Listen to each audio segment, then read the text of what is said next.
Hello নমস্কার, আমি জয়ী fashion থেকে জয়িতা বলছি। আজকে আপনাদের সামনে পিওর ইক্কতের কিছু কালেকশন নিয়ে এলাম। আরও আছে, সব তো দেখানো সম্ভব না, কিছু নিয়ে আপনাদেরকে দেখাচ্ছি। এটা দেখে আপনারা বুঝতে পারবেন স্টক কিরকম আছে। একটু এটা শুধু ঝলক মাত্র। ये प्योर इक्कत में साड़ी है, प्योरली कॉटन साड़ी है, पहनने में बहुत अच्छा है। इसका ये पल्लू है। আর আমাদের জন্য এটা দশমী অষ্টমীর জন্য খুবই ভালো। আমাদের দশমী অষ্টমীতে একটা লাল এরকম কম্বিনেশনের শাড়ি লাগে, বা মায়েদের গিফট করার জন্য ভীষণ ভালো। মায়েরা পরেও খুব আরাম পাবেন। একদম সফট শাড়িটা দেখুন, নরম পিওর আছে এটা, কিন্তু এটা সেমি নয় কিছুতেই। আপনারা ভালোভাবে ক্লোজলি আমি পাটটা দেখাচ্ছি, পাটটা দেখলেই বুঝতে পারবেন এটা কিন্তু পিওর আছে, এটা কিন্তু সেমি নয়। এটার মধ্যে আরেকটা দেখুন, ब्लू एंड रेड कॉम्बिनेशन है। ये देखिए ब्लू एंड रेड कॉम्बिनेशन का प्योर इक्कत में है। ये कॉटन प्योर इक्कत में है, फुल्ली इक्कत प्रिंट। ये वीविंग का साड़ी है, ये कहीं भी प्रिंट नहीं है, ये पूरा उड़ीसा का साड़ी है। এটা দেখুন উড়িষ্যার পিওর ইক্কত। এটা নিয়ে আলাদা করে বলার কিচ্ছু থাকে না। এই শাড়ি সবার ওয়ার্ড্রোবে নিশ্চয়ই একটা দুটো আছে, চারটে পাঁচটা থাকলেও কোনো অসুবিধা নেই, কারণ এই শাড়িটা আমাদের এখানে যা ওয়েদার, গরমের জন্য খুব ভালো। আপনি শীতে পরুন, গরমে পরুন, আলাদা অন্যরকম একটা এলিগেন্ট লুক দেয়। আপনি যেখানেই পরে যাবেন অ্যাটলিস্ট এটা একটা অন্যরকম লুক দেবে আপনাকে, একদম দেখতে অন্যরকম লাগবে। এটা ব্লু অ্যান্ড রেড কম্বিনেশনের উপরে আছে, খুবই সফট শাড়িটা দেখুন। শাড়ি ভীষণ সফট, এই যে আমি হাত দিয়ে মুড়ে এভাবে দেখাচ্ছি, খুব সফট শাড়িটা। পিওরলি কটনের মধ্যে আছে। এটা দেখুন, এটা ভীষণ সুন্দর, ভীষণ সুন্দর কালারফুল শাড়িটা, এত কালারফুল শাড়িটা।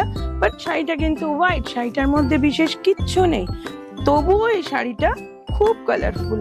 देखिए ये साड़ी बहुत ही कलरफुल है व्हाइट के साथ। आप लोग सोचेंगे ये व्हाइट के साथ है, इसमें क्या है, फिर भी मैं इसको डालती हूँ। व्हाइट के साथ ये देखने में सबसे ज्यादा सुंदर लगता है। ये देखिए व्हाइट, ऑरेंज एंड ब्लैक, इसके ऊपर ये साड़ी का लुक थोड़ा ही डिफरेंट, एकदम डिफरेंट। जब आप इसको डालो बहुत अच्छा लगेगा इसको। এটা দেখুন আঁচলটা এরকম পুরো কটকি করা আছে আঁচলটার মধ্যে, যেটা উড়িষ্যার শাড়ির যেটা মেইন লুক, যেটা হচ্ছে মেইন ব্যাপার হচ্ছে এতে এই কটকিটা থাকবে, এটা হলেই উড়িষ্যার শাড়ি।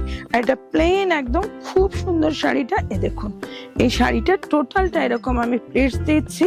শাড়িটা এত সফট আর এত সুন্দর শাড়িটা। এ দেখুন শাড়িটা পরলে তখন বুঝতে পারবেন। আর ইক্কত তো সবাই পরেন, सब लोग के पास इक्का साड़ी जरूर होगा। ये हमारे देश का एक ट्रेडिशनल साड़ी है, সবাই এটা পরতে ভালোবাসেন আপনারা। এই শাড়িটা পরে যেরকম আরাম, যে কোনো অকেশনে আপনি এই শাড়িটা পরে যেতে পারেন, ভীষণ সুন্দর এটা দেখতে লাগে। এটার মধ্যে আরেকটা দেখুন, একদম পুজোর জন্য স্পেশাল এই শাড়িটা নিয়ে এসেছি আপনাদের জন্য।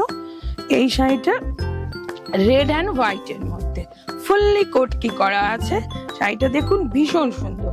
এটা মানে আপনি অষ্টমীর অঞ্জলির দিন পরুন, দশমীর দিন পরুন, তারপরে তো আছেই সারা বছর পরার জন্য। আমাদের তো বিভিন্ন সময় নানা রকমের অকেশন লেগে থাকে, আপনি যখন ইচ্ছে পড়তে পারেন, দিনের বেলা রাতের বেলা যেভাবে ইচ্ছে পড়তে পারেন। এটার বর্ডারটা দেখুন একদম রেডের ওপরে ये ছোট্ট একটু লাইট येलो দিয়ে প্রিন্টটা আছে। বডিটা দেখুন এত সুন্দর বডিটা।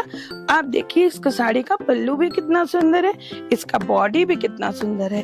इसका प्लेट्स मैं डालती हूँ। ये देखिए पूरा साड़ी, मैं तो ग्रीन ब्लाउज डाली हुई हूँ, शायद इसके साथ उतना अच्छा नहीं लग रहा है। आप इसको जब रेड ब्लाउज के साथ डालोगे तो और भी अच्छा लगेगा। ये साड़ी के साथ ब्लाउज पीस नहीं होता है, इसके साथ अलग से आपको ब्लाउज पहनना होगा। आजकल जो डिजाइनर ब्लाउज है वो भी पहन सकती है आप लोग। আপনারা লাল ব্লাউজ পরতে পারেন বা ডিজাইনার ব্লাউজ পরতে পারেন, বাট আমি গ্রিনের সাথে পরে আছি বলে হয়তো আপনাদের অতটা ভালো লাগছে না, কিন্তু এটা যখন রেড দিয়ে পরবেন তখন ভীষণ সুন্দর লাগবে শাড়িটা। এগুলো একটা অথেন্টিক শাড়ি, এগুলোর সম্পর্কে বিশেষ কিছু বলার প্রয়োজন রাখে না। নমস্কার।